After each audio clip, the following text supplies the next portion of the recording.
সম্প্রতি ডিবি হারুন আপনার একটি সিনেমা বন্ধ করে দিয়েছে এমন খবর গণমাধ্যমে এসেছে। এই প্রসঙ্গটা একটু যদি আজকে ক্লিয়ার করেন। প্রথমত হচ্ছে আমরা আজকে একটা সুন্দর দিনে এসেছি, তো আমরা এই জিনিসগুলো নিয়েই কথা বলি। আপনার ডায়মন্ড অথবা গোল্ড রিলেটেড কোনো বিষয় থাকলে, ডায়মন্ড বাজার রিলেটেড কিছু মানে কোশ্চেন থাকলে আপনারা বুঝতে পারবেন। না, আমি আপনাদের সাথে আমাদের কিছুদিন পরপরই দেখা হয় এবং কিছুদিন পরপরই আছি অ্যাজ এ ব্র্যান্ড অ্যাম্বাসেডর হিসেবে ওগুলোরই কাজ করছি। আর ফিল্মের কাজ মোটামুটি একটু লেট হবে, কারণ ওগুলো গুছানোর জন্য টাইম নিচ্ছে। এটা আরো আগে হওয়ার কথা ছিল, যেহেতু দেশের পরিস্থিতির কারণে যেহেতু পিছিয়ে গেছে। তাই হোক খুব তাড়াতাড়ি।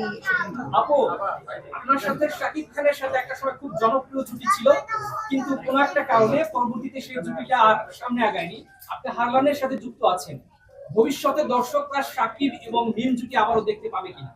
এটা ডিপেন্ড করছে ডিরেক্টর, প্রডিউসার তাদের উপরে। তো ওনারা যদি মনে করেন ডেফিনেটলি কাজ হবে। আমার একটা কোশ্চেন আছে, আপনি কি গোল্ড পছন্দ করেন না ডায়মন্ড পছন্দ করেন?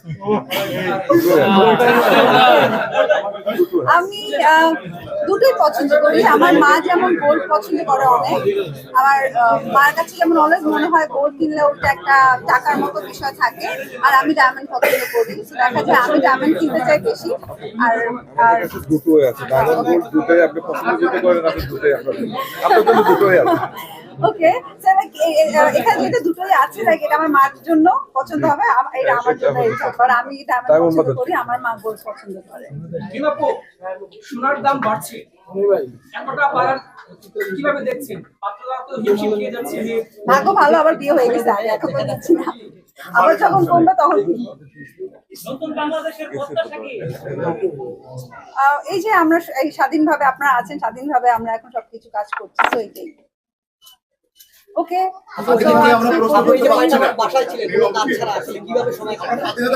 স্বাধীনভাবে প্রশ্ন করতে পারছি না।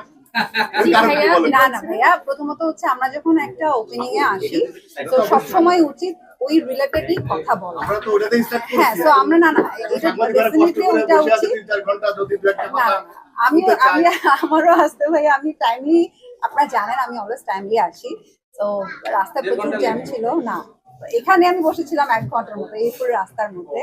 তো এই বাট ডেফিনেটলি আসার পর তো আবার মানে প্রোগ্রাম শুরু করতে লেট হয়ে গেছে অনেক, এই জন্য।